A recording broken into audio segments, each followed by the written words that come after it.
Depending on where you live in Niagara, the December 23rd storm was either benign or devastating. Those along the Lake Erie shoreline were certainly devastated by 80 to 100 kilometer an hour winds, 50 centimeters of blowing snow, and a sheet of ice covering homes along the shore. Fort Erie Mayor Wayne Redekop joins us. Wayne, they're calling it a generational storm. It was really something. Pretty typical situation in Niagara where the weather in the north can be completely different than what's happening in the south. And yeah, it was bad timing for one, and it was just an accumulation of various serious factors such as the wind, the rising water levels in the lake, and the snow, all combined to create some really serious situations throughout the community along the Lake Erie shoreline. We were warned that something was coming, but was there any indication it was going to be as bad as it was in Fort Erie? Well, there were warnings, and the warnings were that there would be some serious weather coming from the southwest. And so we had that advance warning. Canadian Niagara Power and the Town of Fort Erie both put out information on our website, on our social media, trying to warn the public about that.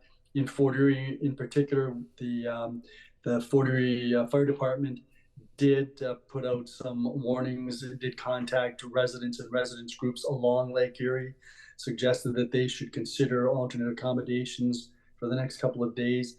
We did close some roads along Lake Erie where we knew that had been flooding historically. So we were concerned about people going into those areas when they shouldn't be. The Niagara Parks Commission did the same thing for part of the Niagara Parkway near Mather Arch, where we typically have flooding. So there was advanced warning. We did try to take some initial precautions, and we just basically aligned what work we needed to do with the anticipated storm that was coming. But I have to say that it came a lot faster and was a lot more serious than even we were expecting. You ended up leaning on some of the other municipalities for some help with some snowplow services and some other things. There was also some great stories that came out of this of people with snowmobiles helping out others that were trapped in their homes. Right. So we've had a number of serious storms over the years in Fort Erie, going back to January 1977 that I remember. But even before then, of course, we would be subject to the same type of weather effects coming off Lake Erie and coming up from the southwest. So the municipality is not unfamiliar with dealing with these types of things. And really, in the last 25 years, there have been a number of serious storms that have required the municipality to establish a very detailed emergency operations plan. And we have in Fort Erie, with all of the other municipalities in Niagara, what are called mutual aid agreements. And those relate to storm responses, particularly in the winter for snow clearance. And also our fire departments have similar type agreements.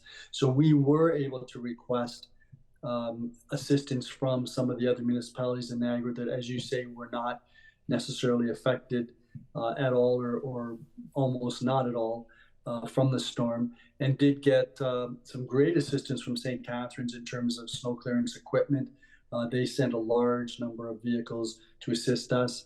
Also, Grimsby and Thorold and the region was able to free up some of its forces eventually, but they were also helping out both Port Colborne and Waynflete. And on the fire side, Lincoln, Niagara on the Lake, Pelham assisted us, and maybe St. Catharines, I'm not sure. I know if Lincoln responded to 3 or 4 fire emergency calls during the latter part of the storm when our firefighters were just basically whipped, and all of our road crews. We also had additional contractors coming in to assist us in terms of snow clearance. So it was a pretty intense several days. I would say from December the 23rd until December the 29th, when the state of emergency was finally declared over.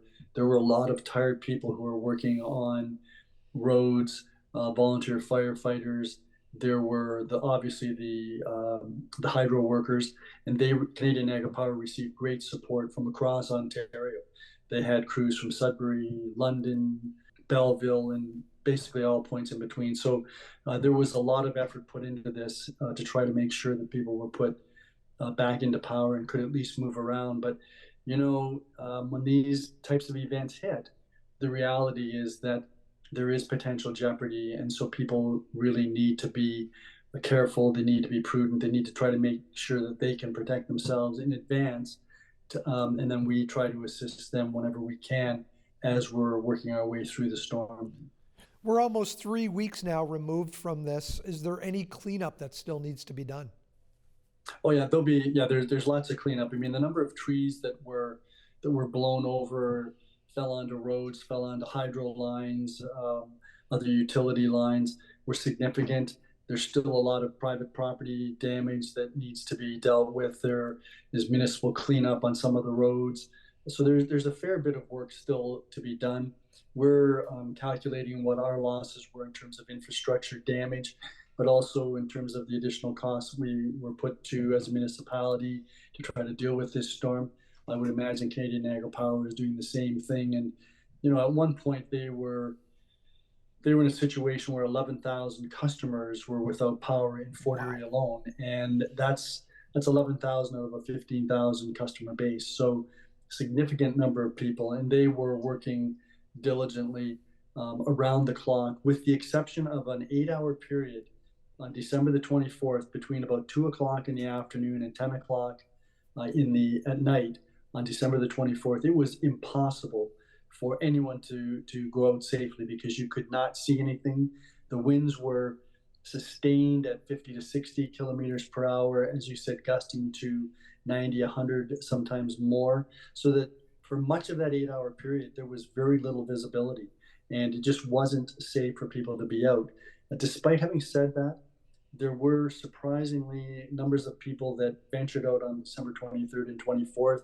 They, of course, further complicated the cleanup because many of them got stranded in vehicles, Right. and then they had to be assisted. Fortunately, as you mentioned, though, there were many, many good news stories. We put out a request for snowmobilers who were interested in assisting.